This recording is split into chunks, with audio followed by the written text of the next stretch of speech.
The committee will come to order. We meet today to examine the adequacy of defense contract oversight in Iraq and Afghanistan, and to hear testimony from the Deputy Secretary of Defense, Gordon England, Acting Inspector General for the Department of Defense, Gordon Hidell, and Commanding Officer of U.S. Army Materiel Command, General Benjamin Griffin. Before we begin, I wish to recognize a special observer at today's hearing, Mr. Michael Thibeault, the co-chairman of the new Commission on the Wartime Contract. Co-chairman Thibeault has a special interest in today's hearing, given his Commission's 2-year charter to study wartime contracting in Iraq and Afghanistan. Secretary England, General Griffin, and Mr. Hidell, thank you for appearing before the committee today. Each of you is responsible for organizations charging with carrying out, managing, or auditing and massive contracts, auditing the massive contracts to companies that supply our forces in the field with everything from ammunition and fuel right down to barracks and food. These companies also carry out reconstruction projects throughout Iraq and Afghanistan. This is the second hearing of the Full Appropriations Committee this year on the topic of fraud and waste and abuse and corruption in Iraq and Afghanistan. In the first hearing, we examined the scope and the scale of the problem, which is appalling, frankly, appalling. Tens of billions, I'm saying billions, tens of billions of taxpayer dollars have been lost, gone. Worse, some of those funds and unaccounted for weapons are believed to have made their way to insurgent groups that have used them against our soldiers. Benjamin Franklin once observed that a little neglect may breed mischief. In this case, I'm afraid, neglect has bred a lot of mischief. Department of Defense and the Department of Justice have failed to aggressively investigate and failed to prosecute fraud and abuse. And then I know that my colleagues have specific questions about specific cases. I hope that our witnesses are prepared to answer these questions fully, so that we can learn from these specific examples how to avoid similar mistakes in the future. My own concerns include specific examples of neglect, but I also want to know how the system broke down and where the system broke down and how and why the oversight processes that were in place failed to operate. Now, many have rightfully blamed President Bush, then Secretary of Defense Donald Rumsfeld, and the Director of Reconstruction and Humanitarian Assistance for post-war Iraq, Paul Bremer, for the unexpectedly difficult occupation of Iraq. But Army commanders, as well as those in the other services, also deserve serious criticism for failing to grasp the strategic situation in Iraq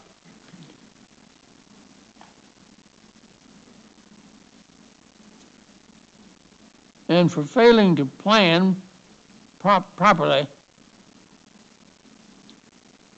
to implement the massive logistical requirements associated with sustained combat and post-combat operations. General Dwight Eisenhower, who said, "You will not find it difficult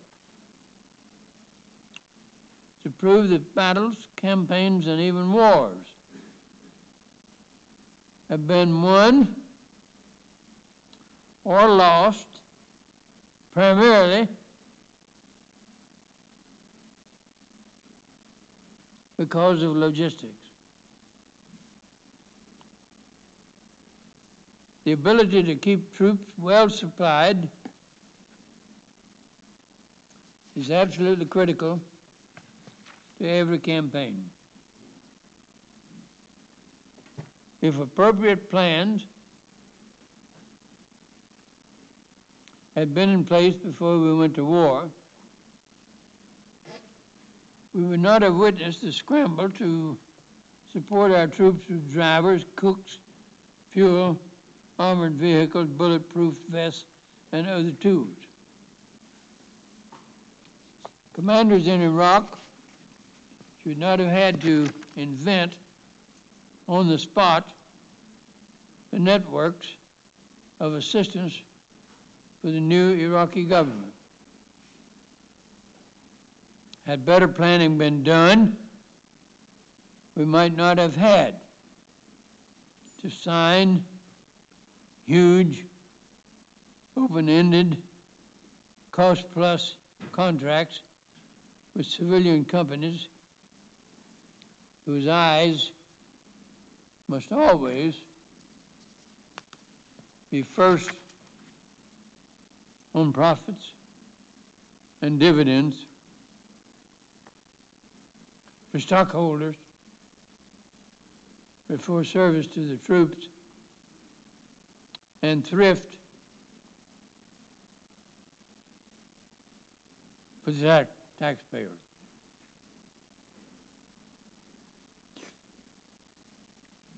Because that planning was not done, we found ourselves, and yes, we continue to find ourselves, totally dependent upon profit-oriented companies for even the day-to-day basics of feeding and housing our troops, as well as for carrying out a myriad of other functions, other missions, including security. And these kinds of contracts open the door for every manager to game the system in order to maximize profits.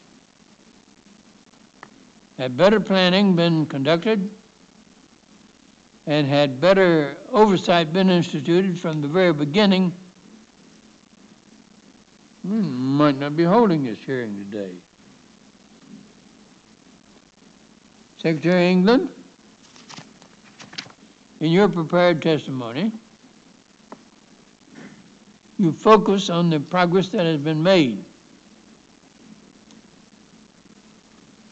But a report issued by the Inspector General's office just 5 days ago, on July 18, 2008, says, and I quote, that the DoD oversight community and GAO continue. Did you get that? Continue to report the long-standing problems continue to hinder DoD oversight of contractors and at deployed locations. In another report released just 2 months ago, the Defense Criminal Investigative Service found that there had been only limited review of the completeness, the accuracy, and the propriety of contingency payment vouchers, and that there existed the potential, a great potential, for fraud and for waste and for abuse. And failing to come to grips with the scope and the magnitude of this problem, failure to recognize the urgency of this problem, points where? Points to a lack of leadership. It is evident that our oversight resources have been strained past the breaking point.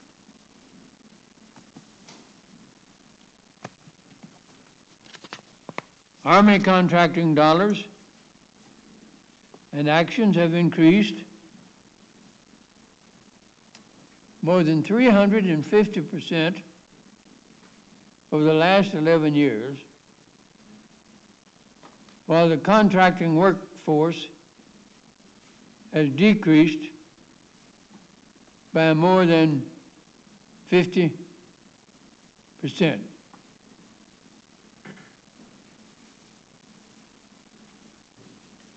Too few auditors and too few contract managers are being asked to oversee too many contracts. Some individuals are responsible for contracts totaling in the billions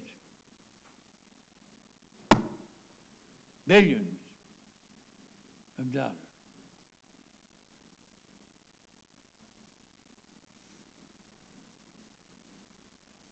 How many minutes have passed since Jesus Christ was born? 1 billion. So that's a lot of money. Some individuals are responsible for contracts totaling in the billions of dollars. That's not shutting the barn door after the horses are gone. It's like taking the barn doors off the hinges and starting a stampede and saying, yeah, go to it. Yeah, man. This lack of planning on the part of the services not only put our treasury, but it also put our troops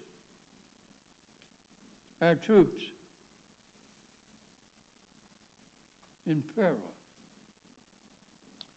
Too few investigators are being tasked with bringing perpetrators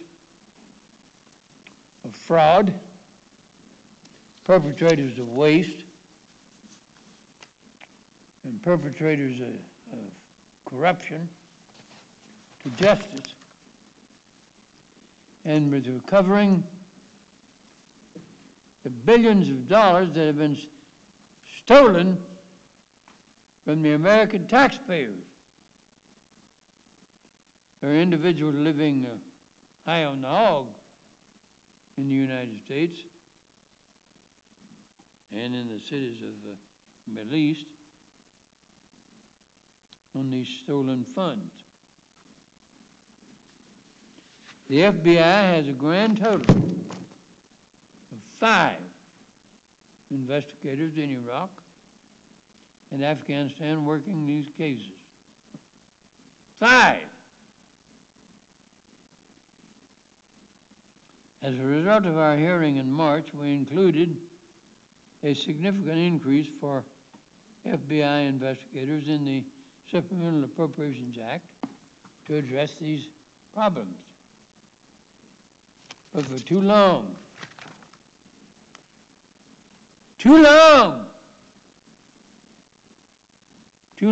the barn door has been wide open. This is a failure of leadership. Failure of leadership.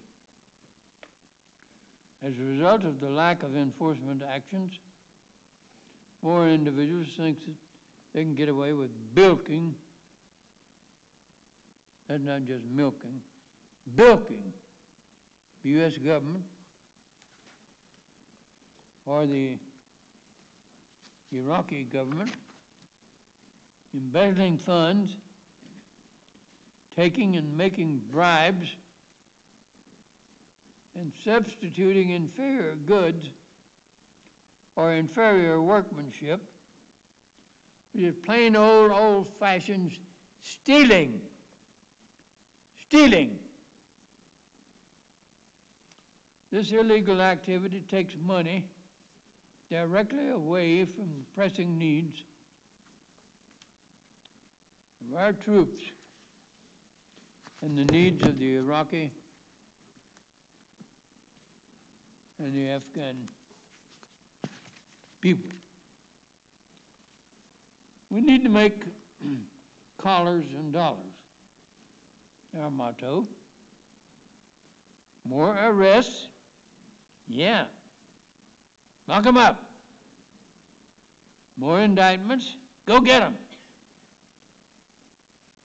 And more funds recovered. We need to be more aggressive about minimizing the waste, fraud, and the corruption associated with these wars.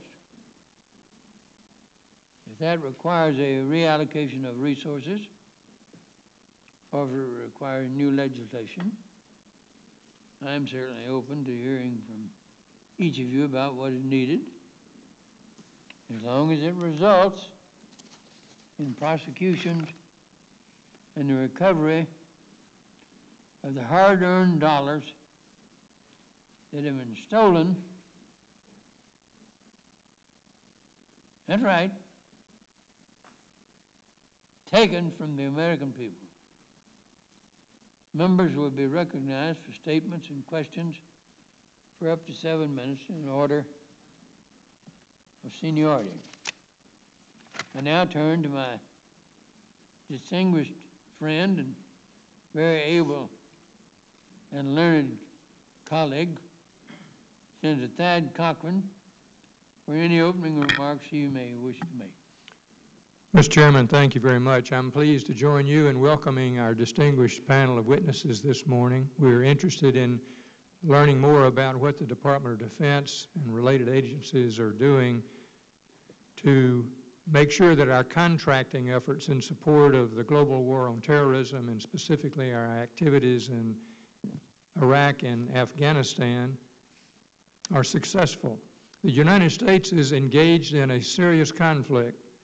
It's very different from a nation against nation war that many of us grew up understanding where the responsibilities for defending our country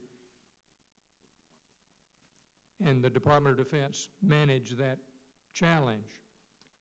But in this new era, our forces have had to work with emerging governments, and in some cases, in absence of governments, in countries that are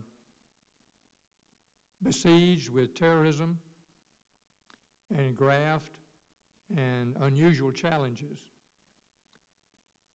They've had to rely on the support of commercial vendors in many cases to provide everything our soldiers and civilian employees there need: daily hotel, food services, even military equipment, maintenance services, construction assistance, transportation, personal security.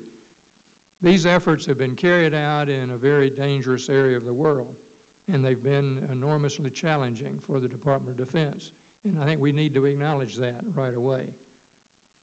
Last year, there was a report by the Gansler Commission that concluded after the great struggle with the Soviet Union, it was assumed that defense budgets would decrease, urgency would decrease, and hence a drawdown in acquisition capabilities could be made. But then 9/11 changed all that. The Department of Defense had to add quickly to a workforce. In 1990, there were 500,000 people in the department's workforce for acquisition, but that has decreased by more than half. During the last few years, the need for those skills has grown exponentially. In fact, the Defense Department has executed almost 98,000 contracts in Iraq alone. There's been an expertise shortage, mistakes have been made, problems have arisen. A small number of people have been identified as just plain crooks. Some have been unscrupulous and have violated trust. There has been cheating of our servicemen and women. The American taxpayer and the citizens of our nation, however, are supporting our military efforts to restore peace and opportunity in that troubled part of the world, and to help protect our own national security interests in the process. I think the Department of Defense and Department of Justice have gotten together now, trying to determine the best ways to root out corruption and fraud, put an end to it, prosecute those who have profited illegally. There's still much work to be done, and I'm confident we'll learn more about that at this hearing. And for that, we're grateful for your willingness to be here, the work you're doing, and we are anxious to hear your views about what our Congress can do to help support you even more fully. You know, our committee was scheduled to mark up 2 fiscal year appropriations bills tomorrow, as well as a second supplemental bill. We need to do our work too. And we're now learning that that's been put off, postponed indefinitely. Markup has been canceled. I don't want to change the topic for debate today, but I need to express my personal disappointment that we're not meeting in this committee to do our work as we were scheduled to do tomorrow. Bills that we were supposed to mark up, very, very important to our nation's well-being and to the success of our efforts in the war on terrorism. But I am again grateful for the witnesses being here and telling us what their reactions are to some of the things that are happening in the region that are under their responsibility and that are the subject of the hearing today. Thank you very much. Thank you, Senator Cochran. I share the view that the committee ought to do its work. That's exactly why I insisted on the committee marking up the war supplemental, and we've marked up 9 of the 12 2009 bills to date. How about that? That's why the committee has had multiple hearings on the President's budget and on his supplemental request, and on fraud and corruption in Iraq. Regrettably, the House of Representatives has not passed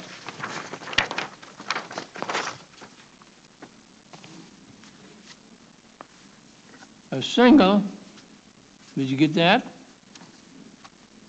House of Representatives has not passed a single appropriations bill. Not one. As a result, it was necessary to delay the Thursday markup, and I will continue to work with the House and Senate leadership so that we can mark up the supplemental and the 3 remaining 2009 bills.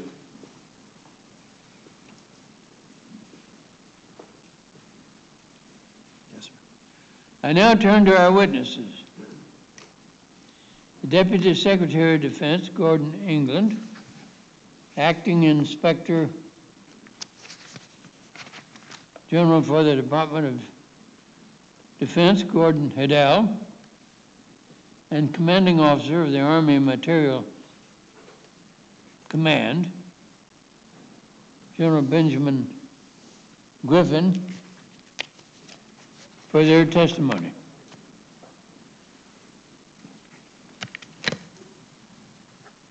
I thank each of the witnesses. You recognize Gordon England. You should recognize Secretary England. Secretary England.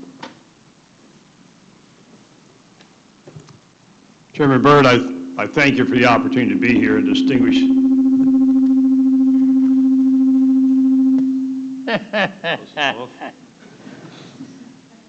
We spent billions of dollars on going to the moon, putting a man on the moon. We haven't been able to come up with a good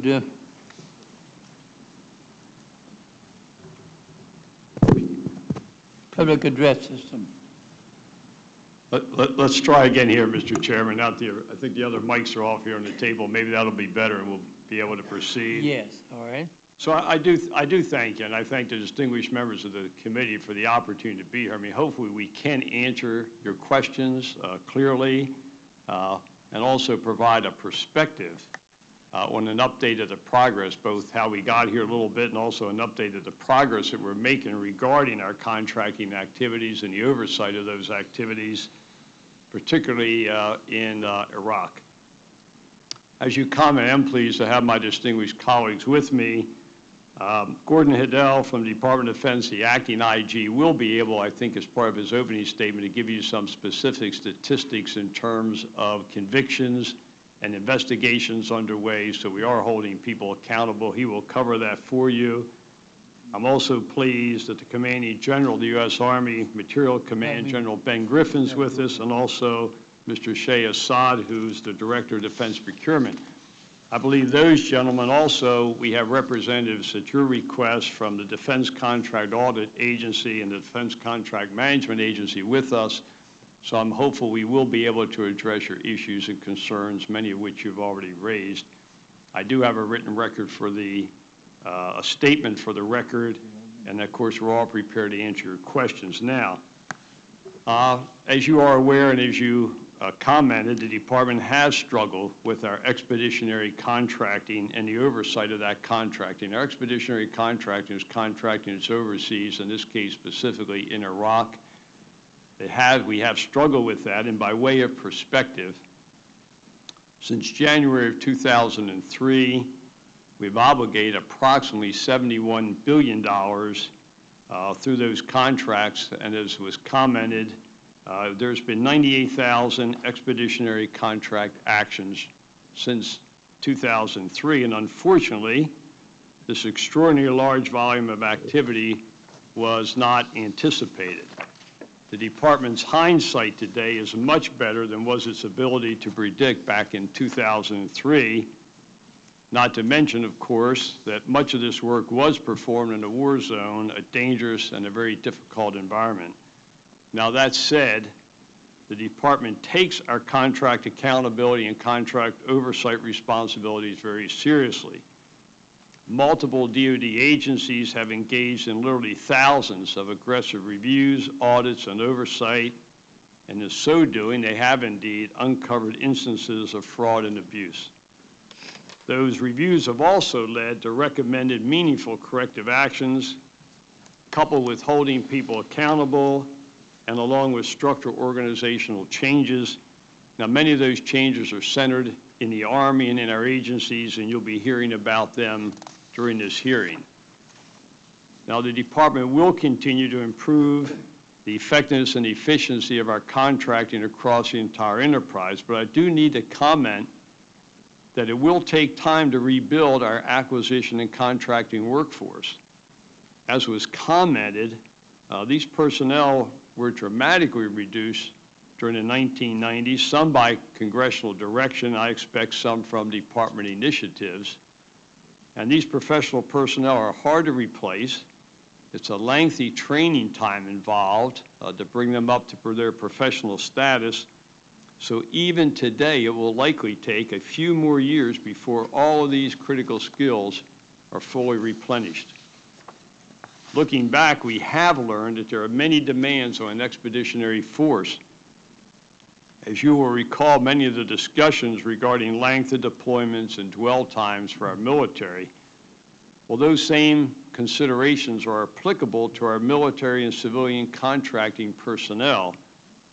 A deployable rotational force presents unique challenges and significantly more personnel than was anticipated back in 2003. Now, the Department is certainly wiser today. We have benefited from our own experience, from independent studies, and from the results of the thousands of audits that I mentioned earlier. And I can assure you that we will continue to be aggressive in the pursuit of excellence, and as you said, we owe no less to the American people. Now, yesterday was another step forward in this process. Yesterday, I did have the pleasure and opportunity to swear in the new and Special Inspector General for Afghanistan Reconstruction, Major General Arnie Fields, United States Marine Corps retired.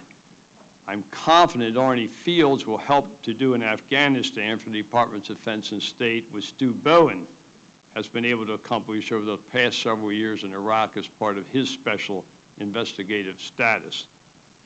So, Mr. Chairman and members of the committee, I do thank you for your support of the outstanding men and women who wear the cloth of our nation and their families. I also want to thank the people who deployed and who are deployed today who do this contracting work for America. While the Department has problems with some of its processes, we are extraordinarily grateful to the brave men and women who deployed to Iraq to accomplish this very difficult mission. And so I do look forward to your questions, and hopefully we can provide some more visibility during this hearing, Mr. Chairman and members. Thank you. Mr. Hidell. Yes, sir. Yes, sir, Mr. Chairman, and distinguished members of this committee, thank you for the opportunity to appear before you this morning.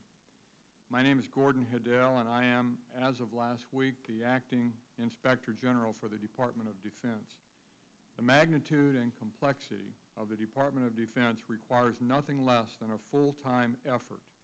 We are in a time of war, and our work not only saves taxpayer dollars, but also, and much, much more importantly, the lives of U.S. service members.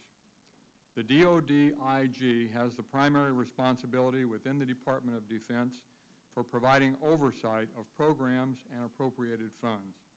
We spearhead the DoD oversight community in auditing, investigating, and inspecting accountability processes and internal controls. We work in close partnership with other oversight organizations, such as the Government Accountability Office, the Special Inspector General for Iraq Reconstruction, the Department of State, and the U.S. Agency for International Development. The global war on terror, especially operations in Southwest Asia, continues to be a top priority of the DoD Inspector General. We have 238 ongoing or completed projects that provide oversight of various functions and activities such as acquisition, contracts and contract fraud, readiness, logistics, funds management, accountability, theft, corruption, and intelligence efforts.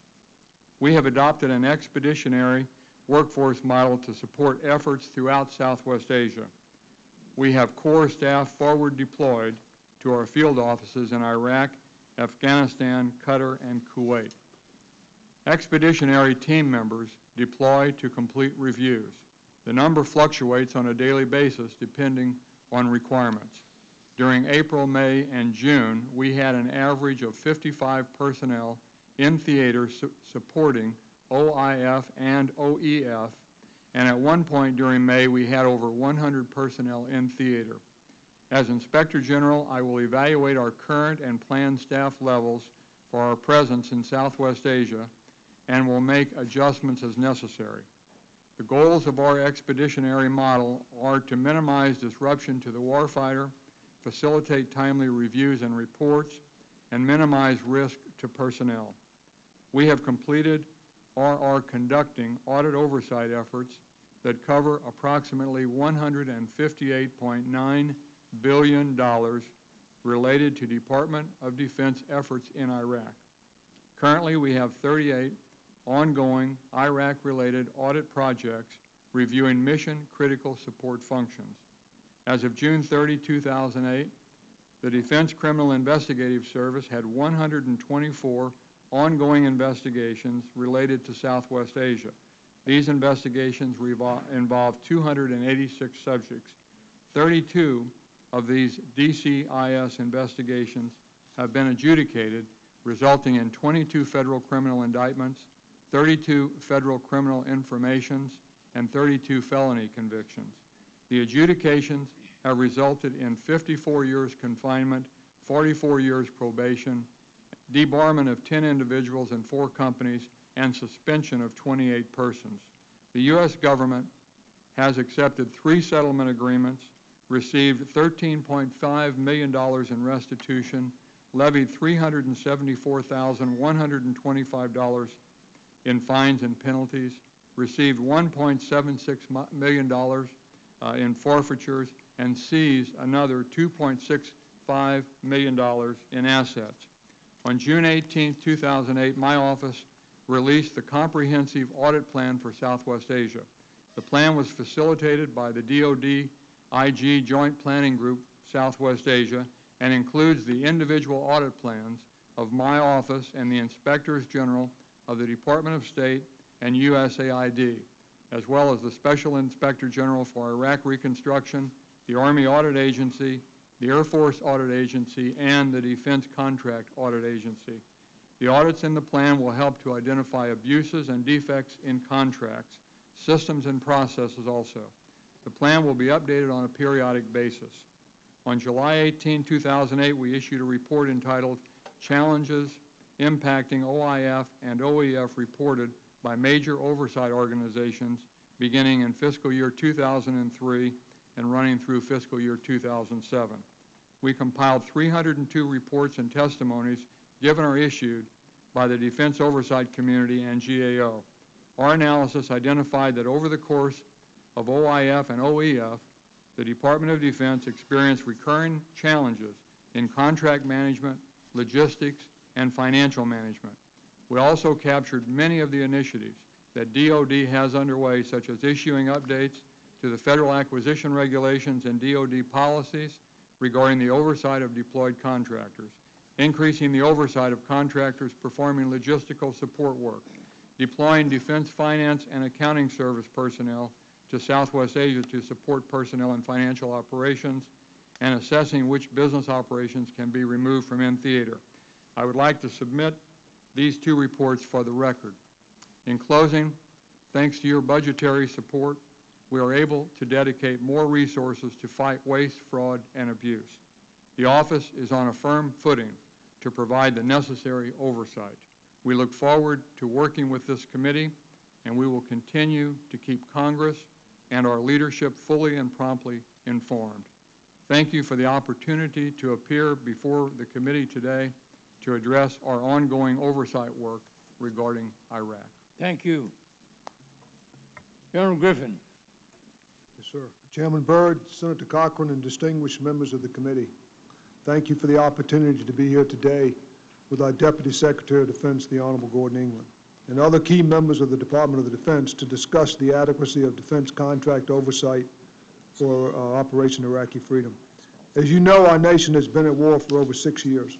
The length of the conflict and the operational requirements for our forces have created significant challenges in sustaining our warfighters.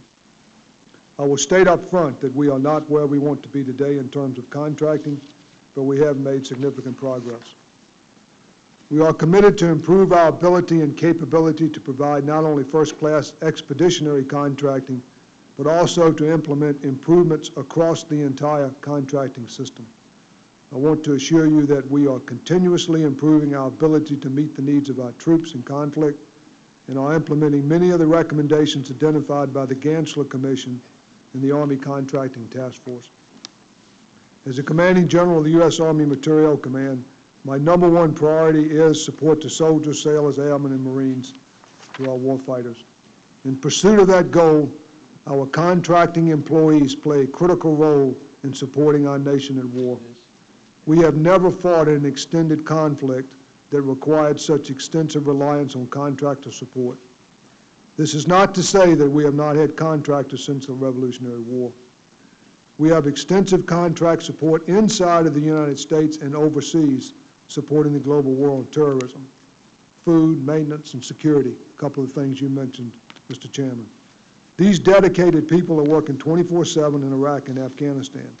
Many have been severely wounded, and some have made the ultimate sacrifice in service to our nation. We are aggressively moving out to implement many of the Gansler Commission recommendations. AMC's most significant action is the recent establishment of the Army Contracting Command, which we stood up in March, and the new director sits to my left. The Army Contracting Command includes 2 subordinate commands, a deployable 1-star level expeditionary contracting command, focused on support to forward deployed forces, and a 1-star level installation contracting command, focused on support for CONUS installations and other mission support. The Expeditionary Contracting Command will include our contracting support brigades, contingency contracting battalions, senior contingency contracting teams, and contingency contracting teams. Our 5 major contracting centers that support our Army Materiel Command's life cycle management commands and other major subordinate commands will also be realigned under this new command. All of this is designed to improve contracting Army-wide. Additionally, Army Materiel Command will realign the LOGCAP Program Office as a direct report to the Army Contracting Command Executive Director. Today, the Army Sustainment Command has the following structure in place to provide management and overwatch of LOGCAP in Iraq and Afghanistan: a colonel in Iraq, a colonel in Afghanistan, and a GS-15 on the ground in Kuwait, leading over 100 personnel in the oversight of LOGCAP. In addition, DCMA has 97 personnel primarily in Iraq and Afghanistan performing LOGCAP contract management and has appointed over 500 contracting officer representatives in Iraq and Afghanistan from operational supported units to assist in day-to-day oversight of contractor performance. We also assigned 2 senior executive service personnel to further enhance our leadership and management of LOGCAP. One is responsible for LOGCAP program management, Mr. Lee Thompson, who sits to Mr. Parsons' left, and one is responsible for the acquisition center that awards and manages the LOGCAP contract. The alignment of the LOGCAP program under the new Army Contracting Command places emphasis on a single advocate with accountability and responsibility for contracting in theater and for expanding our surge and contingency capability. I think everybody here understands you need accountability, responsibility, and authority. Here with me today are Mr. Jeff Parsons, the Executive Director of the newly established Army Contracting Command, and Mr. Lee Thompson, the Program Director for the Logistics Civil Augmentation Program, LOGCAP. These gentlemen are an integral part of Army Materiel Command's contracting role in Iraq. We are also working with the Department of the Army and the Secretary of Defense in the implementation of other Gansler Commission recommendations to improve doctrine, training, and workforce development. To that end, we have developed a number of training initiatives to better prepare our military and civilian contract personnel prior to their deployment to support the Joint Contracting Command in Iraq and Afghanistan. We are capturing lessons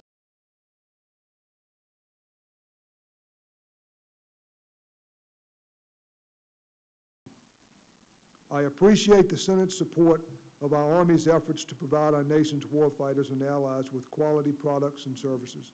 We need your support for our efforts to increase the size, the structure, and the training of our government contracting workforce, both military and civilian. As I outlined in my written statement, which I respectfully request to be submitted for the record, you have my commitment that we will continue to pursue improvements in our contracting process and workforce. Our warfighters and our taxpayers deserve no less. I look forward to your questions. Thank you. Without objection, the item will be included in the record. Thank you, sir. Secretary England, in a July 2007 report, the Government Accountability Office found that unclear DoD guidance, inadequate staff, and insufficient technology resulted in poor accountability of over 190,000 weapons provided to Iraqi security forces. DoD concurred with GAO's recommendation to identify accountability procedures with a program to train and equip the Iraqi security forces. However, I stress this, and I want to speak loudly and clearly. However, as of March 2008, DoD had not developed the necessary procedures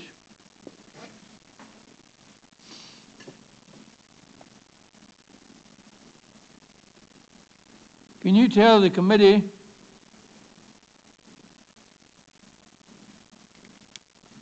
whether or not those procedures have been developed and implemented yet? Have all the missing weapons been accounted for?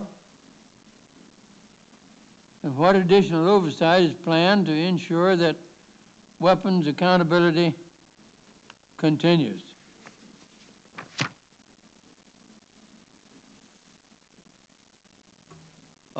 Chairman Byrd, as I recall, we started this investigation. We turned it over to the DoD IG because there were some fundamental issues. We did work to put procedures in place in parallel, but I can't tell you today exactly if they went out or not, so I don't have the specific status. I will have to get back with you on that. I do know there's a specific effort that was underway by the DoD IG to look into this whole matter. The impression I have is that we did take the corrective action to track those, and we do have a requirement, I believe now, by the NDAA to actually track those individual weapons. So I will get back with you on a specific status, but I believe that was a requirement of last year's NDAA in terms of tracking of each individual weapon in Iraq, not just pistols, but every kind of weapon. So I will get back with you, sir, on a specific status in complying with that legislation. Do you know if the 190,000 weapons have been recovered? Mr. Chairman, I recall these conversations, but I'll tell you, I I cannot tell you the specifics right now. I mean, I'm just not prepared to discuss that subject with you. It's not something I looked at in preparation for this hearing. Maybe one of my colleagues here has a specific on, Does or not. anyone else have? We'll just, I expect we'll have to get back with you on this subject unless somebody has a very detailed status today. Can somebody answer that question? Looks like we'll have to get back with you on that, Senator. So we will close the loop with you after this hearing. All right.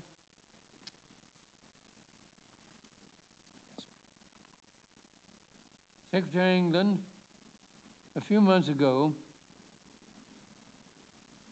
the Appropriations Committee held a hearing on fraud and corruption in Iraq. Several issues were raised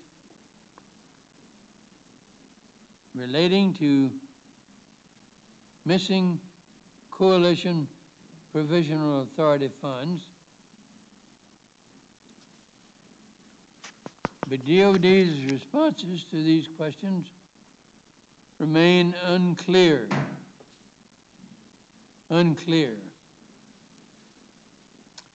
There was the suggestion that these funds were Iraqi funds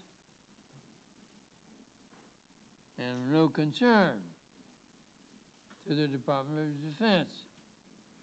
But when these funds disappeared, U.S. taxpayers were, and they continue to be, called upon to pay for Iraqi reconstruction. Since at the time those funds disappeared, the Coalitional Provisional Authority was answerable to the Department of Defense. I want to ask you to tell me the amount of coalition provisional authority assistance and reconstruction funds doled out prior to the transition of power in Iraq. It cannot be accounted for. Who is responsible for ensuring that those funds are accounted for, and what level of confidence is there that these funds did not make their way into to insurgent groups or militias? So, Mr. Chairman, I would tell you the person best capable of answering that is Mr. Stu Bowen, the Special Investigator for the Iraq Reconstruction. So the SEGR, and in my discussions with Stu Bowen in my office, this is one of the issues that they investigated in detail. And so I would recommend we have Stu Bowen address that in detail with you, because that was specifically under his purview, and I believe that is covered in one of his reports. So there's been a number of reports by the SEGR. I have to go back and take a look at those reports, but I believe that is one of the issues that was covered by Stu Bowen, and I'll be happy to talk to Stu Bowen and get that data together for you. Senator Cochran. Mr. Chairman, thank you. General Griffin, last fall, the Gansler report was released, and it contained some recommendations for changes in personnel, organization, and training of the Army's contracting forces. I understand that in response to this report, the Army recently established a new contracting command that reports directly to you. Can you tell us how this effort will improve the Army's contracting oversight efforts? Yes, sir. There were 4 areas that the Gansler Commission recommended: legislative, personnel, structure, and training. The Secretary of the Army wrote a letter transferring the Army Contracting Agency from the Acquisition, Logistics, and Training, ASALT, Acquisition, AAE, Army Acquisition Executive, to AMC. With that transfer, we picked up the Army Contracting Agency. We stood up the command with a future two-star. Today, Mr. Parsons is an SES, sits in that leadership position. We have come back to the Congress now asking for 5 general officer positions in the area of acquisition and contracting. One of those positions will be a two-star general officer who will follow Mr. Parsons. In addition, we have 2 subordinate commands there, one in charge of installation contracting and one in charge of expeditionary contracting. This organization will give us a leadership contracting expertise level that we have not had before. It will also, we asked for 1,500 additional personnel. 900 of those are civilians and 500 and some military. It will give us non-commissioned officers, and now for the first time we've asked for warrant officers, and we will bring in the plan is to bring in a warrant officer corps which will give us a technical level of expertise not unlike what we have in our aviation community that we've not had in the past. So the personnel side, we've asked for direct hire authority. That's now with Office of Personnel Management. We've asked for direct hire authority to speed up the process of bringing these folks on board. We have a concept plan that's been approved inside the Department of the Army, which gets at the structure. The recommendation I made to the Secretary of the Army and he approved was a 3-year plan, which will take us to bring the folks on, get them trained, and start getting them into the field. That will tremendously augment the capability we have around the world today, both CONUS and overseas, to augment our contracting. One observation has been made by someone in the region that a major problem was the lack of adequately trained personnel. These are Army people who are involved in contracting with individuals and concerns in Iraq and Afghanistan. Do you have in place now a contracting process that is staffed with people who are better trained or who will be? How have you addressed this concern? Well, for the training aspect, which I mentioned in my opening statement, we're capturing lessons learned from units as they redeploy. What we're trying to do is incorporate that into our training centers. We've expanded our training program in Kuwait for contracting officer representatives who go into theater. I think we've trained in the neighborhood of 500 now of those personnel. We've expanded some training at the Army Acquisition University, but across the board we've looked at training at each level where we need the expertise. What the contracting command will give us, which we've not had in the past, is the expertise and the oversight and a command structure for our acquisition contracting, for really contracting folks, unlike we've had in the past. And it'll help us both from an expeditionary as well as an installation, because we have some challenges from an installation standpoint as well in contractor oversight. Secretary England, let me ask you, if department-wide there has been an effort to look at lessons learned in terms of well-trained, capable contracting officers in the region to deal with this issue across the Department of Defense. Apparently the Army is has made changes and is making an effort to deal with some of these problems. What's being done at the department level? Senator, as you comment, the primary responsibility is in the Army because they are the agent to do this. So almost all the responsibility lies within the Army, but we have, in response to the Army, adjust whatever policies we need to support them. So for example, they need more general officer slots, and so legislation has come forward to the Congress to provide those particular slots in the Army.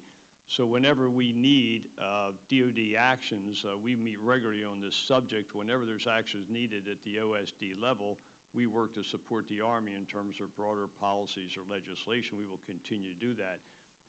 If we need to expand, for example, IEG or other organizations, DCMC or organizations like that, then we agree with that. We handle the budget. We make sure they have slots available. So we do whatever we can to facilitate the actions that people feel they have to do to have broader capability across the department. But it is specifically within the Army in this case.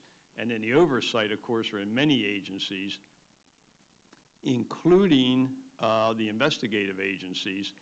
While our primary investigative agency is the Defense Investigative Agencies, we have those in the Air Force, in the Army, in the Navy. So we have a number of investigative services. They are also all involved in this process, obviously, when we're going to have convictions or investigations. So however we can work across that whole range of capabilities, we do so at the OSD level. Okay, thank you. Thank you, Mr. Chairman. Senator Leahy, thank you, thank you. Thank you, Mr. Chairman. Chairman, I'm a strong believer in the Inspectors General procedures in various departments when they work effectively. I think they're very, very good. Secretary England, I know you've expressed similar views. And seeing Mr. Dell here, I have a couple of questions. There's a recent audit by the Inspector General's office that examined more than $10 billion spent on various commercial contracts related to the war in Iraq. Found out of those $10 billion, about $1.4 billion didn't have sufficient documents showing how money was spent. More than $7 billion failed to meet the Defense Department's own requirements for payments. They end up referring 1 out of every 25 of them for criminal investigations. That's shocking enough, but that's on a very small sample even, about 1% of the total payments. And according to the same audit, more than 180,000 similar payments were never reviewed or audited, and those could involve billions of dollars of losses. When will those remaining payments be audited? Senator Leahy,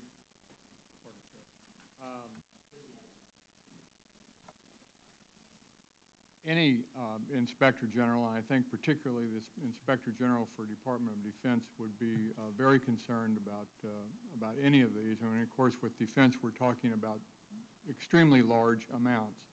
And we have a number of ongoing initiatives. Some are in the criminal investigative arena. Many others are in the audit arena. To give you a complete answer, if you're referring to some of the things that you specifically mentioned, I'm going to, with your permission, ask Assistant Inspector General Ugan, Mary Ugan, to answer part of that. My basic question is, will these others be audited? The answer to that is yes, sir. We are concerned about any issues that you mention and their concerns to us.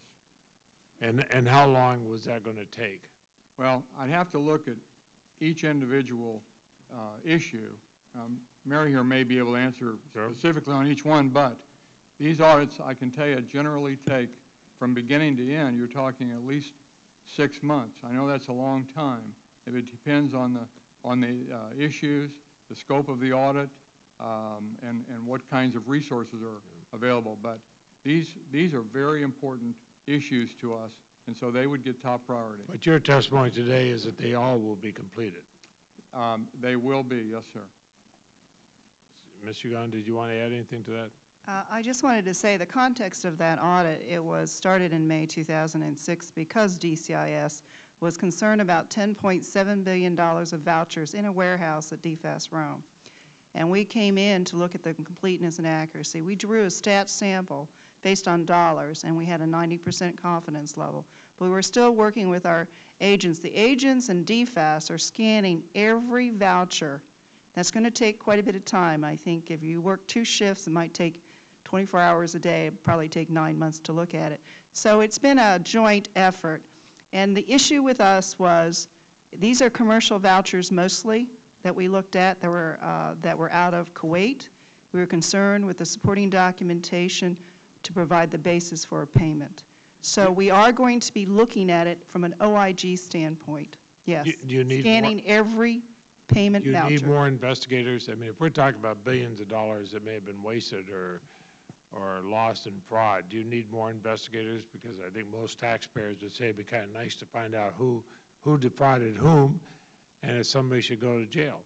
Senator Leahy, any inspector general is going to say that they need more resources, but when you look, the answer to your question is yes, sir, but when you look at the responsibility that the inspector general covers at the Department of Defense, when you're talking about issues like defective products, terrorism, technology transfer, health care, financial crimes, a whole range of issues, those are just on the criminal side. Mr. Adel, I'm aware of that, and I'm aware how the criminal law works. I was a prosecutor for 8 years, and I know that you can't cover every single thing, but if these audits show already the potential of billions of dollars that's lost and defrauded, I'm far more worried about that than I am that somebody who may have at a military base somewhere topped off their personal car, and although at the price of gasoline today, I guess that does amount up, but somebody who did that improperly, I'm far more interested in these billions of dollars. I'm far more interested if there were people, whether in the contractors or individual subcontractors or whatever, thought they could get away with it. And I'm far more interested in saying some people not just have to pay back a fine, which they may consider just a cost of doing business, but I'd like to see some people go to jail. Again, maybe I'm referring to my own background as a prosecutor, but I always felt that in some of these major commercial frauds, people are very willing to pay a fine as cost of doing business. When they actually thought they were going to spend some time behind bars, they tighten up their procedure. So are we going to get to those kind of things? Well, I'd like to tell you yes, and I intend to make it possible, Senator Leahy, but a lot of these investigations are led by the United States Attorney's offices. And so the timelines, to some extent, are affected. Well, then let me ask you about that, because during past wars, we found World War I, World War II, we've been in Iraq now longer. We were in World War II, but in World War I, World War II, when Congress was afraid that auditors might not be able to complete their investigation of contracting fraud in time, I remember the Truman Commission, things like that nature, they passed a law to suspend the statute of limitations during wartime to make sure no one illegally profited by fraud. And I've introduced, along with Senator Grassley, as a bipartisan legislation, the Wartime Enforcement of Fraud Act, S-2892, that would extend the statute of limitations just as we've done in past wars. So my question is, would such legislation give you enough of a breather and give you more time to do your investigations? I'm aware of that legislation, sir, and absolutely, that proposal would be very beneficial to my office and probably other inspectors general. Secretary England, do you agree? Sounds appropriate. Senator, sounds appropriate to me. I mean, there's no question. We don't want waste, fraud, and abuse, and if people are guilty of it, they need to be prosecuted and indicted and convicted. So whatever facilitates that, definitely support. And I understand in a war zone it's not easy to complete these, and that's why I want to give you more time. Thank you. Thank you, Mr. Chairman. And Craig. Mr. Chairman, thank you. General Griffin, our ranking member has discussed the Gensler Commission and its recommendation, and you've responded speaking to the needed positions, 5 general officers' recommendations sent up, and 4 other proposals that you've mentioned. Let me fast forward here. Given the uncertainty of legislative movement on the Hill at this time and a near shutdown by Congress on any further activity this year, would you fast forward for me? Who are you working with? I assume the Armed Services Committee. And do you have any commitments to move this forward? And what is the importance of the timeliness of these of these actions so that you can proceed with those recommendations? Well, sir, the Secretary and the Chief made a decision very early on to move some senior personnel to the Army Contracting Command. So those 3 leadership positions inside of the Army Contracting Command are filled today, one by 2-star equivalent SES, Mr. Parsons, one by newly colonel promotable acquisition contracting officer, and one by a 1-star SES equivalent acquisition contracting expert.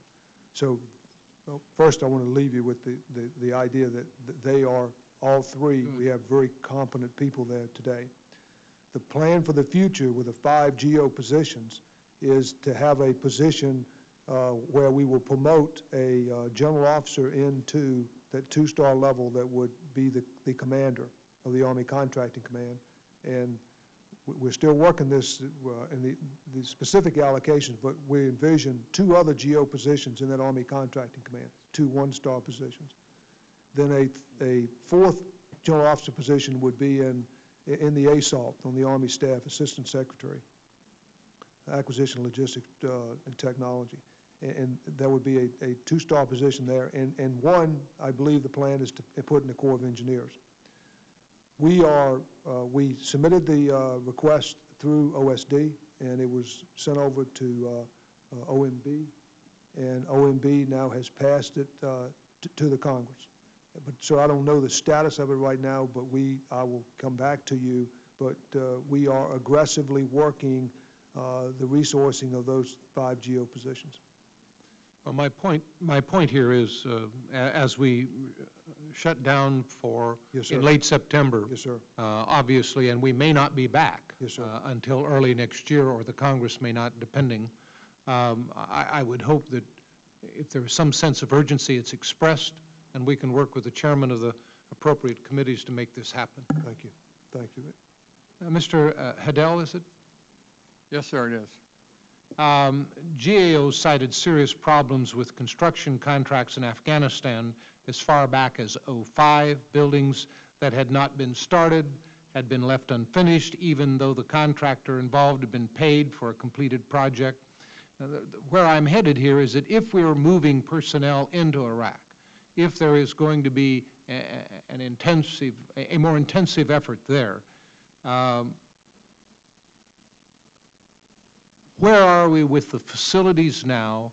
Where are you going, or have you looked forward into that situation to understand exactly where we might be, where these delays have put us, and are we prepared to meet those needs? I appreciate that question, Senator Craig.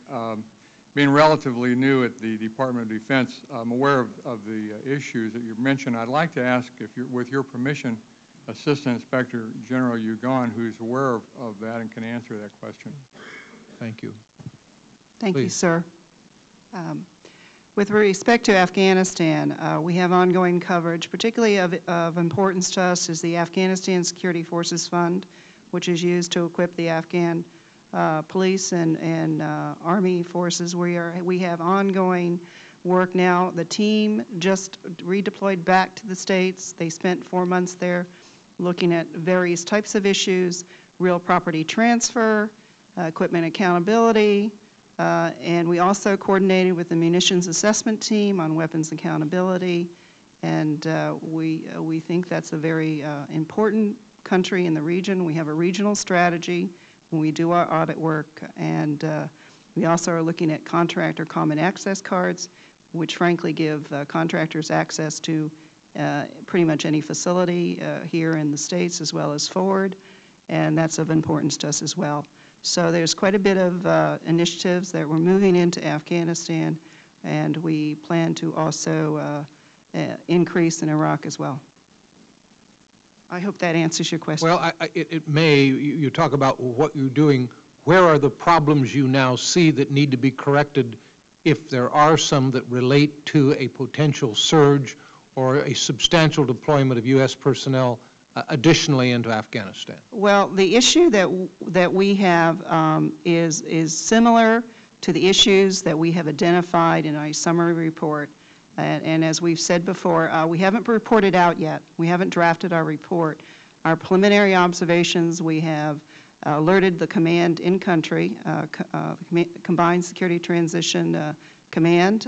We've alerted them to some preliminary issues, and those issues are not dissimilar to what we've already identified in our summary report, lessons learned. And we just have not yet drafted our report yet. Our team just returned at the end of June, and they had been there 4 months. When do you expect that report to be drafted and available? We're going to be doing a series of reports, draft reports, which are normally what happens is, in accordance with our standards as well as to obtain management comments, there will be a series of drafts starting in July, then August, then September. Finals should be coming out beginning in, I believe, September for the real property transfer issue that we are working on. Thank you. Thank you, Mr. Chairman. Thank you, sir. Thank you, thank you. Senator Mary? Thank you very much, Mr. Chairman, for holding this really critical committee hearing. Obviously, this committee appropriates a lot of money, and we have a responsibility for oversight, and I really appreciate your taking the time to allow us to look at this closely.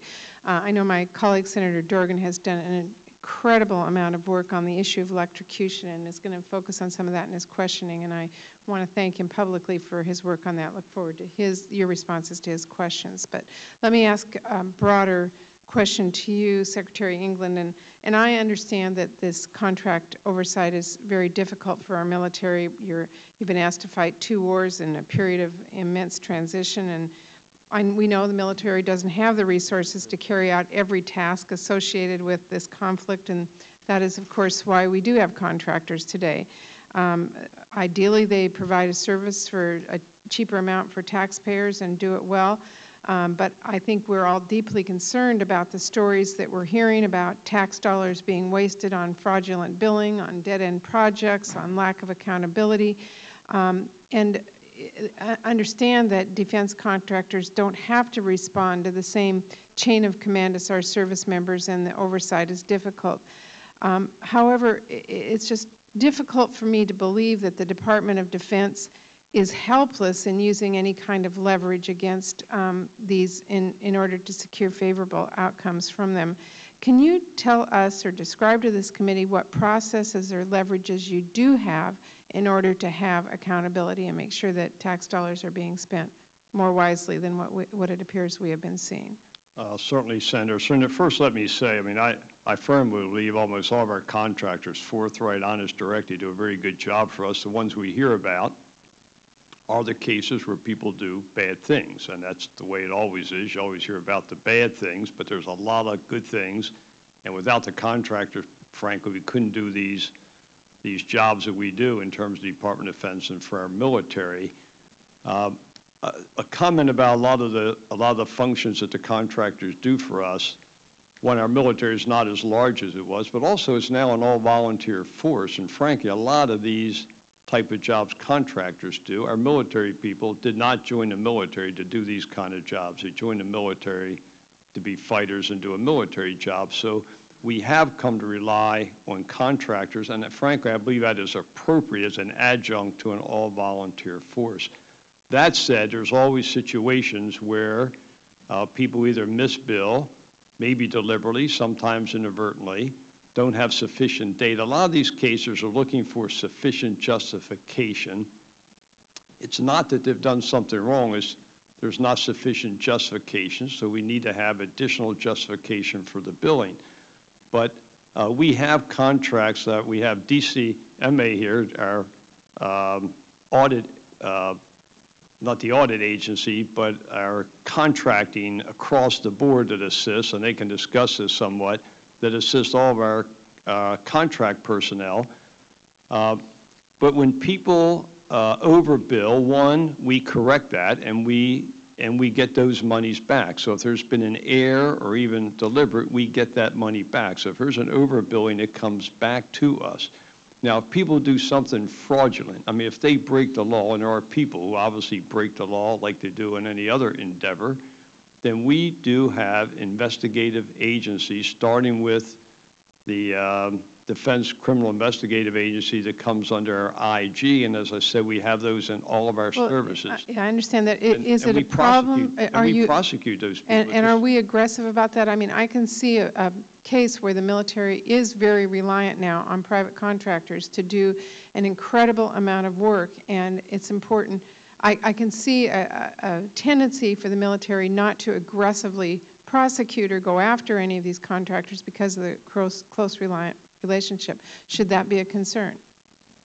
Senator, I hope it's not a concern. I mean, when we know of cases of people who break the law, we have investigations and we work with the Department of Justice and we work to go prosecute those cases. I mean, somebody made a comment, I guess Senator Leahy. I mean, we do make examples of people so people understand that this system works appropriately and properly, and so we do prosecute people every opportunity when we have the information. I will say sometimes it's harder in the war zone, so maybe the data's not, it's harder to come by in some circumstances. But I can tell you all the discussions I've had, I mean, this has been a very serious effort by all of our IG and investigative agencies to make absolutely certain that we prosecute people who have willfully done something wrong. Okay, well, and I know Senator Dorgan's going to ask about the electrical situation, but it seems like when you've known something for that long, the question is where is the aggressiveness been? But I want to let him focus on that question to you, unless you want to answer it really quickly here. No, I mean, we will talk about and I think Mr. Shea Assad is better qualified than I am, but in the electrical issue, I mean, the data is right, but not fully, I think, understood. While there have been significant, 16 people exactly electrocuted, I mean, it's for a variety of causes, and I think it's important we sit down and understand a variety of causes. I mean, we do have the one case of a fellow in a shower, but the cases are not people in showers. I mean, people sometimes grabbing a hot electrical wire when they're in their Humvee in a combat zone. There's people who literally fall into electrical wires. There's people working on equipment. So I think it's important to understand the source of all that. Mr. Say has more of that to deal with. If there is criminal negligence, then we definitely follow up on that.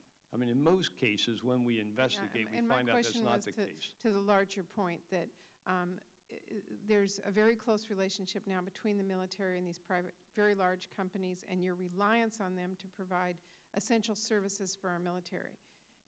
Does that put the military in a tough situation in trying to prosecute any fraud that occurs with those because of that important relationship?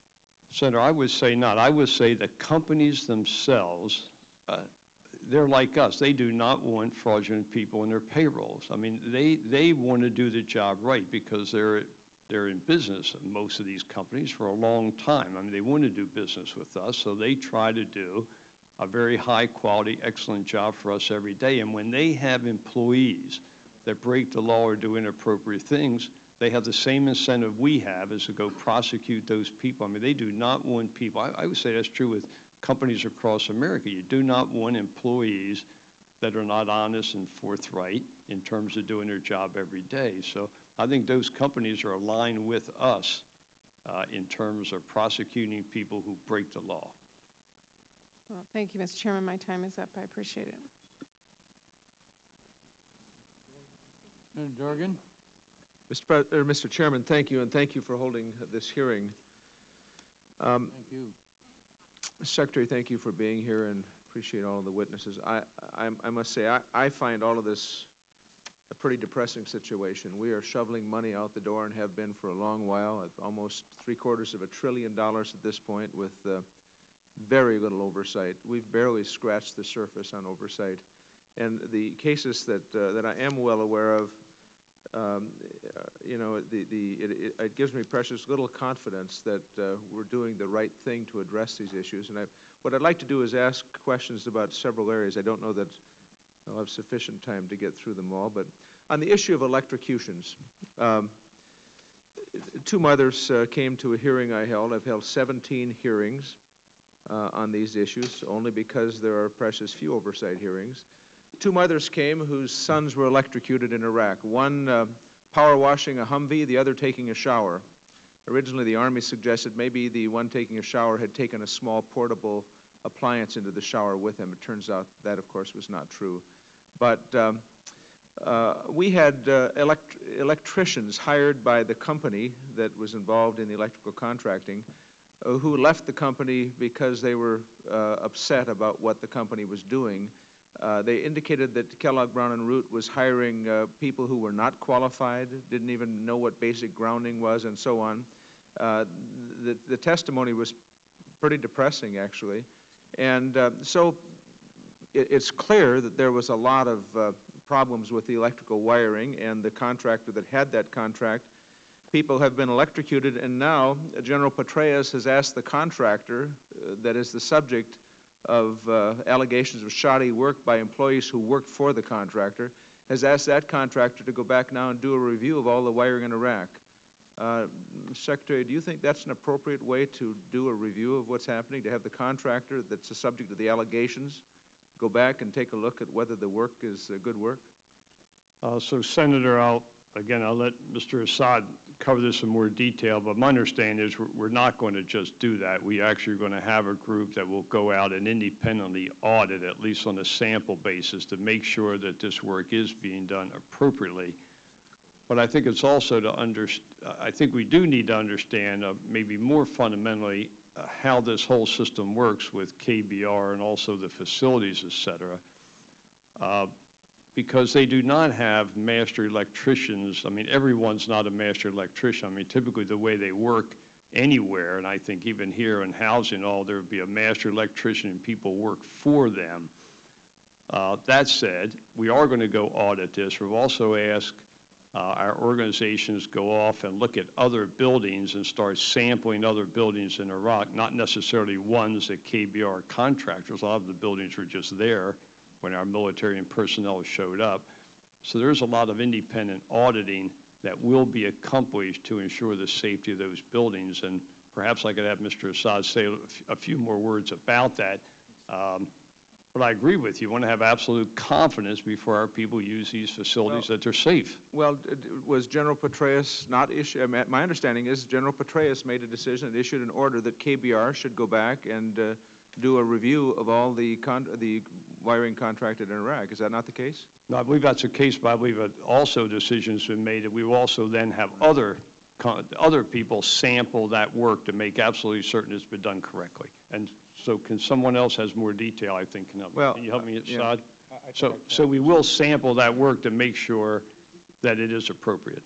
We're actually going to do two things, the sampling that the Secretary talked about and ensuring that we get more folks from the Army Corps of Engineers and maybe Navy Facilities Command on the ground who, in fact, can oversee the electrical work that is being done. The principal work that KBR is doing, in the opinion of DCMA, was that the most important thing to do was to get an idea of what exactly was the total problem. And so the most immediate way to do that was to get the contractor who is responsible for the maintenance of the buildings. Most of the buildings that KBR oversees, they didn't construct, nor have they, frankly, done a lot of work in. They oversee the maintenance, and the maintenance is done primarily on an on-call basis. What we're doing is we're changing that. In fact, we're inspecting all of the buildings, ground up, not just for electrical work, but all safety issues. And Mr. Assad, my question, I apologize for interrupting. I may only get one question asked if this is the case. My question was, do you think it appropriate to ask the contractor whose own employees have turned whistleblowers saying that the contractor, among other things, is hiring third country nationals who can't do the work because they don't know what to do, they're not skilled and qualified, to ask that contractor to go back and review the work? It just seems illogical to me. I think it's appropriate to ensure that the contractor has qualified folks to do that work, and then it's just as appropriate, and we will oversee what it is he's doing, and as the Secretary mentioned, on a sample basis, ensure that those inspections that he did are in fact accurate. Let me go to another case, if I might. Let me show a picture of Ephraim Deveroli. this was an embarrassment, regrettably, on the front page of the New York Times. A 22-year-old chief executive officer of a company that was essentially had been a shell company of the man's father in Florida, doing operations from behind an unmarked door in Miami Beach. He's 22 years old. He's the CEO of the company. He has a vice president that was a massage therapist named David Pack, who's 25 years old. And so these two folks from the Army Sustainment Command got $300 million in contracts. They've now been charged criminally. But I had Mr. Parsons in fact, with General Mortensen, the previous head of the Army Sustainment Command.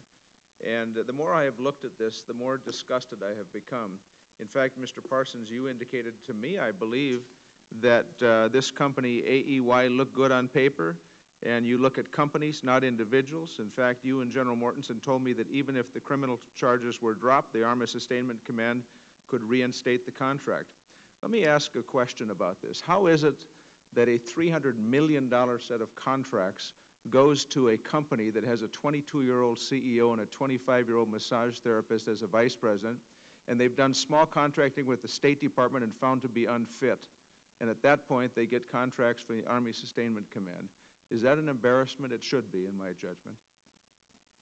Sir, I'll address that. Yes, it is. After taking more time and looking at the investigation of this, we did find a flaw in the procurement process in that we only require our contracting officers to do past performance reporting on contracts over $5 million. At the time, this company had held a lot of smaller dollar contracts where they had not performed well. That information was not in what we call our past performance information retrieval system. So when the contracting officer that was making the selection of this contractor, that poor past performance information was not visible to her. Now that we've seen that that's a mistake, it's a flaw in the process. The Army's initiated action, and so has the Office of the Secretary of Defense to fix that. In the future, regardless of the dollar value, if somebody's performance results in a termination for default or a determination for cause, that information will be now included in the past performance information retrieval system.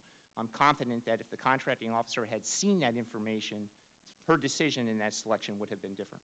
Well, that's a different answer than you and General Mortensen gave to me in my office, is it not? Yes, it is, sir. After we had met with you, we were still trying to gather additional data on AEY. That's when we discovered they had a lot of small dollar contracts. Many of these were $3,000, $13,000, $200,000. And again, because of that reporting threshold requirement of only $5 million and above, these things weren't annotated in our database. Yeah. And it is a flaw. And we appreciate your interest in it. It identified that the flaw we had in that system. We're taking action to fix that in the future. And it just lacks common sense. I mean, it seems to me you take a look at a record of a company, and this just on its face looked foolish. Mr. Secretary, you indicated that there's a lot of investigation going on, but I have to tell you, I talked to you personally about the Bonatine Greenhouse case. We've since had a case with Charles Smith. Bonatine Greenhouse had the courage to speak publicly. She said the original contracts that were awarded over at the Corps of Engineers, she was the highest civilian contract official in the Corps. It was the most blatant contract abuse she had witnessed in her career. And incidentally, I called the person that hired her. She was by all accounts a terrific contracting officer. I called General Ballard, since retired, at home at night and said, General Ballard, tell me about Bonatine Greenhouse, because she's just lost her job for speaking publicly about contracting abuse. And he said she was one of the finest people that he'd ever hired. She was replaced by a person that had no contracting experience, and they had to send to school at night to give some experience. So she was demoted because she spoke publicly about contracting abuse. Now, 2 weeks ago, Charles Smith, who was the contracting officer for Log Cap 3, told us he was demoted. He lost his job from General Johnson, by the way, who I'll mention in a moment. He lost his job because he indicated there was $1 billion of billing from Kellogg Brown and Root that was unsupported, and he was going to hold up the billing. And the folks from KBR said to him, that's not going to happen. The next morning he found he was demoted by General Jerome Johnson. So do you understand why someone who looks at all this and understands it and gets no responses really is concerned about it? So, Senator, but that's not the way I remember it. Now, I know you called me about the young lady who was at that time talking to you, and I guess her name was Greenhouse. This was maybe 2 years ago. I'm not sure exactly. But at your request, I did go back, and I had the whole case investigated. It turns out that particular lady was an SCS, and 2 years prior to her testimony, she had gotten an unsatisfactory or something rating. That requires, if you have 2 or 3 of those ratings, that you be reduced to a GS 15 level. So that action was before her testimony. I mean, it was not as a consequence of a reporting contract abuse. I mean, it was before that instance. But I did ask the Army to investigate it. The Army IG looked at the case. In addition, it was reviewed by another party on several times, because I wanted to make absolutely certain that we were not taking action against somebody because they were reporting issues. And I was convinced that what was happening was fair and equitable in terms of the ratings based on prior performance. So I did not ever see a connection between those cases. And I'll tell you, I was very scrupulous in terms of working that with the Army at that time. So, I mean, I understand we disagree on that subject, but at least from my point of view, I felt like we did investigate that thoroughly to make sure there was no connection. If I might, I know I'm taking some extra time here. If I might, I've seen all of those performance evaluations, and she had outstanding performance evaluations. They started turning sour when the general who was heading the Corps of Engineers had the top contracting officer say, you can't have these companies in the room while you're talking about the kind of contract you're going to construct for them. That's improper. And she began to blow the whistle. At that point, he began to decide, you know what, we need to get her out of here, and so I'll do that with bad performance reviews. But even if one sets that aside, address the issue of Charles Smith, also on the front page of the New York Times, who was dismissed, in fact, never told he was dismissed. He simply showed up at a meeting, and General Jerome Johnson had replaced him overnight because he contested $1 billion in billings he thought were inappropriate from Kellogg, Brown & Root. Senator, based upon Mr. Smith's allegations, which we take very seriously, the Department of the Army IG is investigating that incident, and I would ask you that once that investigation is complete, we'll come back to you and update you on the status. General, I appreciate that, and if I might just make 2 other comments. As you know, we have contractors that are doing work for the Department of Defense that are employing their employees through the Cayman Islands. That is U.S. employees being employed through the Cayman Islands in order to avoid paying payroll taxes. I wrote to the Secretary about that, and I mean, I don't know why we would hire contractors who decide that they're going to have their employees paid through Cayman Islands subsidiaries through a postal box in order to avoid paying payroll taxes. I think simply, if I were running the Defense Department, I'd say, you know what, you want to do contracting with us? You hire Americans, you run them through your company in this country, and do it now. That ought to stop immediately. That's also an embarrassment. And I don't understand why that continues. And one more point. In this very room, General Jerome Johnson sat at that table and testified to the Senate Armed Services Committee that the issue, and this is just another issue, one of a dozen or so, the issue of providing contaminated water to the Army camps in Iraq. We know that happened by KBR because of a 21-page internal report, and that was done by Will Granger, who was in charge of that function for the entire company, paid for by the taxpayer. He said this was a near miss, could have caused mass sickness or death because they were providing water to the Army camps that were twice as contaminated as raw water from the Euphrates River. We had 3 whistleblowers from that company, an internal report from the company, and the company and the Department of the Army said it never happened. It did not happen. So we knew it happened because we had the internal document, in this case from KBR, and 3 whistleblowers. Never happened. So the Army sent General Jerome Johnson to come to that table to tell the Senate Armed Services Committee it never happened. I asked the Inspector General to investigate it. It took the Inspector General about 1.5 years, and they issued the report. They said it did happen, and soldiers got sick as a result of it. And further, they said something very important. They said, we notified the Department of Defense of our interim report 3 weeks before General Johnson came to this room to apparently deceive the Congress, saying it never happened. I don't understand all these things. I don't understand why there wouldn't be a furious anger about contaminated water going to the troops, or about someone being electrocuted in a shower because somebody forgot to ground I mean, I just, my point is, we are spending so much money, and we need so much better work, in my judgment, both by the Department of Defense and the United States Congress in oversight. We just do. This not only fleeces the taxpayers, what's happening, but I think it undermines and disserves our soldiers. You run a Pentagon, and you've got a lot of folks serving in uniform. We deeply admire them. You know, these soldiers protect America, and my concern here and my anger about all this is not directed at our soldiers. It is, I think, a process that is undermining the work of our soldiers.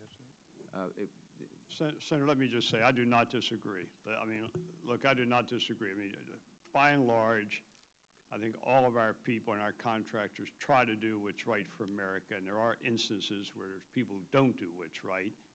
And in those cases, we do try to the best of our ability to find out what the problem is, correct it, and then put new processes in place so those problems won't happen again. I think we diligently work at that, and we have an enormous number of people who work that in terms of our oversight. I don't know how many tens and tens of thousands of people just try to do that to make this system better. I'll tell you, that's why we're all here, to make this system better. So it's all I can tell you is we work at this.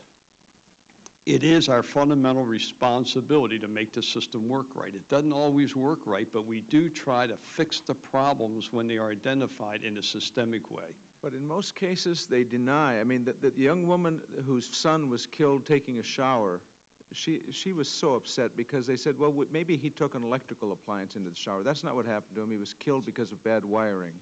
And yet the Army was the one who said, you know, we think it was something else.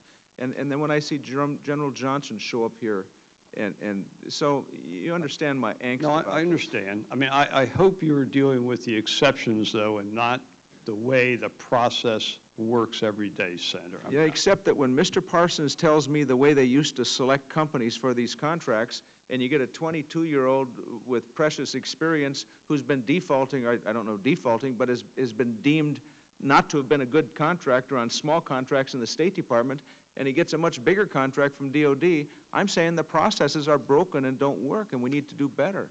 And and I agree with you. I mean, I think that is an embarrassment. That shouldn't happen. I mean, I'm sort of shocked that happened, frankly, that could happen in our system. And when something that shocking happens, we take action to fix it because it's a great embarrassment and shock to us. I mean, look, I don't disagree with you on that. When we have those kind of problems, we absolutely have to fix them. And what I can tell you is we work every day to do that. I mean, we do work every day to do that. I hope what you are hearing are the exceptions. By and large, I believe the system works well, but there are exceptions, and we work very hard to fix those. I think, and we will continue to do that, Senator. I mean, that's. When General Mortensen came to see me, I mean, it was circle the wagons time. They did everything right in this case. In fact, they'd do it again. And I said, are you kidding me? That's unbelievable. Senator, let me just make one comment. When I was confirmed in 2001 before the committee, I said every time we will be forthright, honest, and direct with everybody in every circumstance. And I tell this to everybody in the Department of Defense every day. Forthright, honest, and direct. You have a problem, deal with it, and just deal with it. That's the way it is. So I can tell you that is the way we try to run this department. If there's exceptions, we also deal with that because they're not acceptable to us. Well, you know that I like you and have been happy to be supportive of your nominations. So it's not about you, but let me just, one final point. Mr. Hedel, would you confirm that you all did the investigation in which the Army and the contractor said nothing happened, and in fact... Senator, we've got the investigation. I've got the March of '07 memorandums, and I've got answers to where actions were taken again in each case. We've also got the March of '08 final IG report. I've got that with me. We've been through that. General Johnson is being investigated by the DOD IG with respect to your comments on his testimony. And then at the end of that investigation, then I would be able to tell you more about that.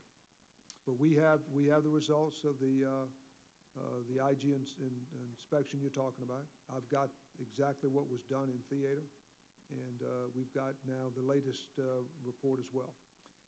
Mr. Chairman, thank you for holding this hearing. Congress needs to do a lot more, and we need to expect a lot more, and I think the Pentagon, the Army, and the Inspector General. Mr. Inspector General, you're new.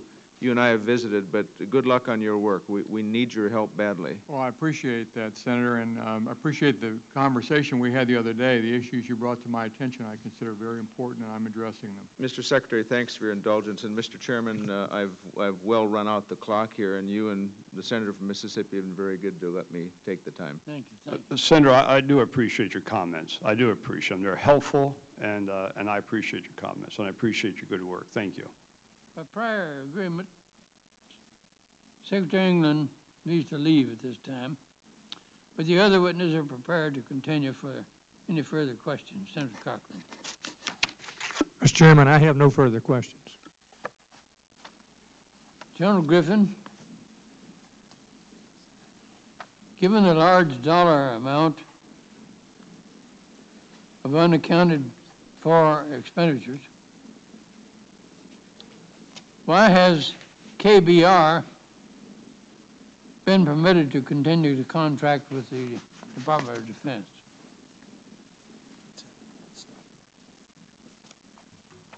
Sir, I will attempt to answer that, and I will ask Mr. Parsons to also help me here. All right. As you're aware, we have now have a LOGCAP 4. And then under LOGCAP 4, we have 3 major suppliers of contract services. And so we are not dependent upon a single contractor for services, as we are today under LOGCAP 3. We believe that under LOGCAP 4, with 3 different suppliers of services, we will be able to number one, have a different leverage with respect to the services that are provided to us, and hopefully get a better product at a very competitive price. But we went at LOGCAP 4 because of some of the problems we were having in only having a single contractor supplying those services.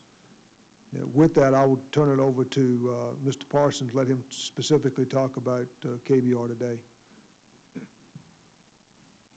Sir, I would just add that, any time one of these incidents is brought to our attention where it appears that there's some egregious act or some kind of a issue going on with the LOGCAP contract, that we do take those seriously and look into them. What we tend to find when we really start peeling the onion skin back is that there may not have been a real clarity in the definition of the requirements. There's not always a real clarity in the contract scope of work and the statement of work. And so trying to, find the KBR totally accountable for some of these actions isn't always the case. In many cases, it's a shared responsibility because of some of the work that we did on the government side. Getting back to why we need to better train our people, we need to get more people on board to execute this work. And as General Griffin said, we initiated action back in late '04, early '05 to come up with a new acquisition strategy, so we're no longer dependent upon one single contractor. We're confident in the future as we compete these actions that the competition will force better cost control, better quality, and better performance. So, a good question to end on. Why has KBR been permitted to continue to contract with the Department of Defense? Senator Dorgan, you have another question. Mr. Chairman, just one additional question. Maybe it's to Mr. Assad. I described the issue of Mr. Smith, who was replaced by General Johnson.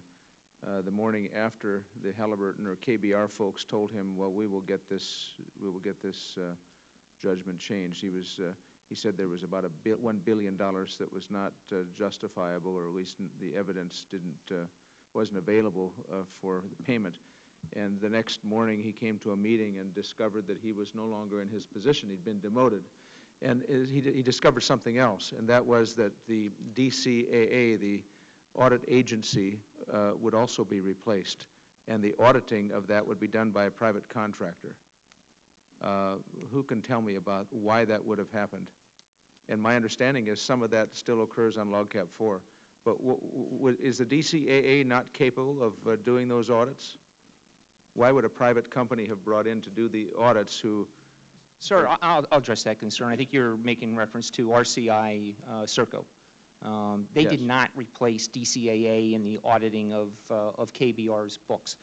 They were brought in to assist the government. They brought some technical expertise into the government during that time frame to determine, one, what should a reasonable amount of money be paid for many of the costs that had been incurred by KBR, but more importantly, to come up with an estimate for us in the government, help us develop an estimate on what the estimate to complete that work was. So they did not replace DCAA. They came in to provide some technical expertise that we just lacked in the government, again, getting back to the importance of finding ways to increase our personnel, increase our training so that we develop that expertise in the future. And they're filling that void, and to some extent filling that void today. But assuredly, we did not replace DCAA. I'm going to submit a list of questions on that subject to DCAA and to you. And we also had testimony from, for example, a KBR employee named Rory, who was a food service supervisor, saying that they were charging for, his company was charging for 10,000 meals a day and serving 5,000 meals a day. You know, the more public allegation of 42,000 meals being charged every day when 14,000 meals were served. I don't know what the disposition of that was, but that's 28,000 meals a day overcharge. You know,